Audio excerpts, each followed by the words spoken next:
Extend the number 2 that Gautier's use of contractarianism was independent of like men and women. So his argument about how it applies to everyone like men and women and doesn't actually answer that question. Also extend the argument that he has to actually answer specific warrants within the easy 2 evidence in order to justify that argument. And I'm extending them with 100% conceded. There is no income those arguments, which means you should not give him any leeway in the next page. I don't know what he's going to say, but he's dropping the argument that he cannot use the AC to answer these arguments. Then go to the impact on the K. So this is the K's evidence. Extend the impact that colonialism is violent engagement is worthy of those who conquer. The colonial project seeks to render the colonized invisible or hide to justify its violent exploitation. He sees colonialism is bad. So that is an impact.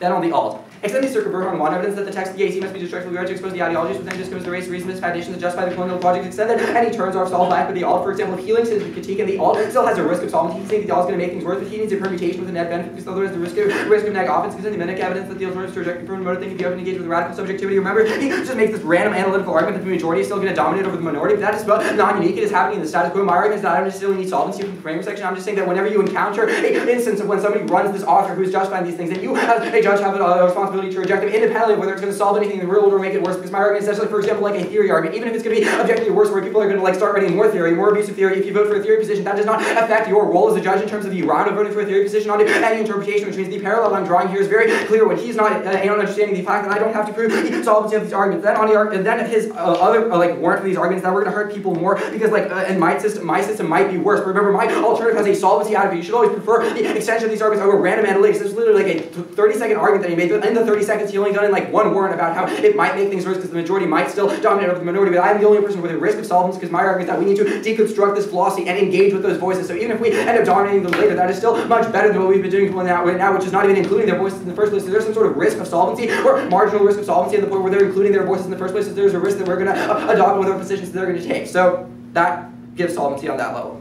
Then on the, if you're still doubting solvency on the, go to the Solomon evidence at the bottom. It says that any change has to occur at the level of the local. So even if the alternative doesn't like end up doing anything, the only risk of offense doesn't come at the level of the local because that's the only way to render colonial projects because people have to agree with it at a local level. He's dropping that evidence. So then also he makes this so. I think there's one argument. Then he makes, I don't know where you flow this argument, he says that racism is separate from theory, but remember my argument that the race neutrality of theory only appears that way because their author does not consider people a race and persons in the first place, so racism is not separate from theory because their author already didn't include it in the first place. The way the round makes down is, he's dropping the argument how you can't use the AC to answer anything. I'm winning comparative offense, he needs to be reading cards, or he needs to be at least making a permutation deal. Okay, I have one question. Before I start prep, can I see the day evidence that used that can't use the AC or something? Oh, that wasn't the day evidence. This is our argument about the day evidence. Day evidence just says it's a little this one can't use the AC. Right, yeah. Wait, so it's this thing right here? This Yep. This clip? Well, 7 lines. Yeah. Come on. Is someone Someone's creeping at the door. What happened?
Brief roadmap before I begin. I'm going to start on this argument that I can't use the AC to solve the K. Then I'm going to go to the moral tragedy argument, and then the K. Okay, ready? Yeah. The argument that he's trying to extend to exclude all of my office saying that I can't use a post-fiat arguments or burdens. This is neither. This is an argument about what morality is in general. So at that point, I can still apply this to the scenario. This isn't specific to the resolution. This is about morality in general. So you have to go to the moral tragedy argument. Okay. So, first, extend Statman. Statman's telling you that a moral tragedy comes into existence when you face a blind moral ally, meaning that all options are morally unacceptable. One cannot be blamed for choosing one option over the other. Meaning, in this case scenario, when we're talking about choosing what ethical theory we should be using, when I propose one ethical theory and he doesn't even propose another one, okay.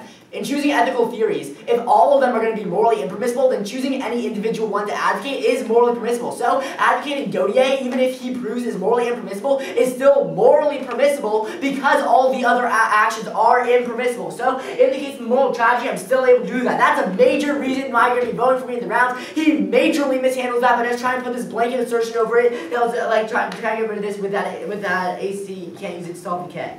So, now let's go on to the arguments coming off the K.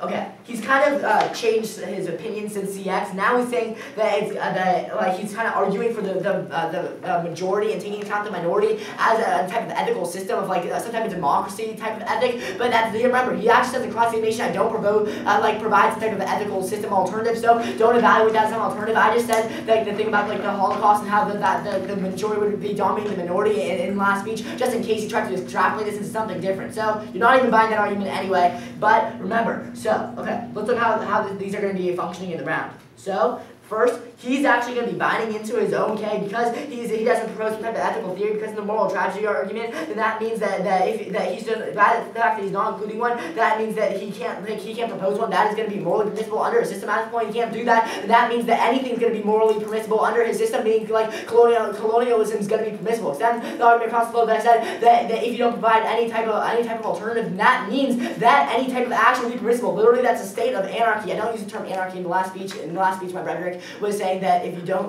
propose any type of moral theory, then anything's going to be morally permissible. That is another argument that you're going to be going for me. That is the unique offense functioning off the case. Next, he says that you can't separate from past actions versus the theory. But this is not a weighing debate between minimizing colonialism, because remember, he doesn't propose any type of ethical theory about consequentialism, so we don't know how to weigh exactly in the rounds. So at that point, it's just going to be if we both there's colonialism in both worlds, and we're both discussing that we should be trying to minimize that, and then that means that it would be enough to affirm. And even though he tries to say that he's not actually trying to stop these real-world impacts, it's what he's justifying. I have the exact same link to the ES2 card that he has about how what he's going to be doing is going to lead to the exact same things in the internal discussion of the round. So I have the same link to the ballot story as he does.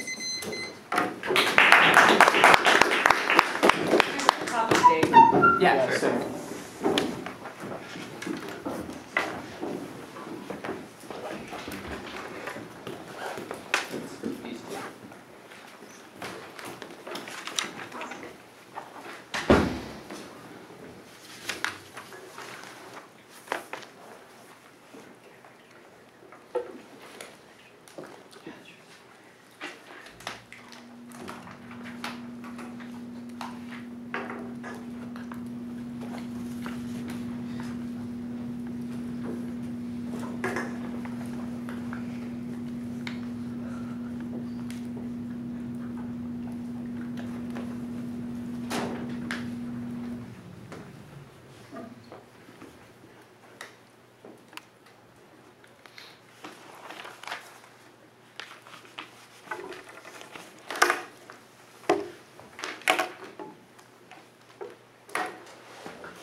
These are yours. Oh, no. I'll take them. They're mine. I thought I borrowed these. I remember you giving them to someone. I think it was the first thing that I did. I don't remember where you were.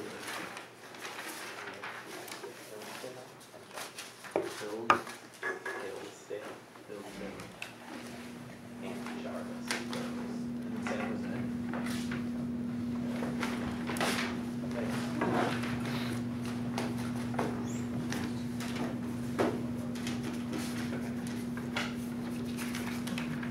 Actually, could you just bring it to the alt for me? I don't. Oh yeah. No, the alt's on here. Okay. Yep. These 2 pages.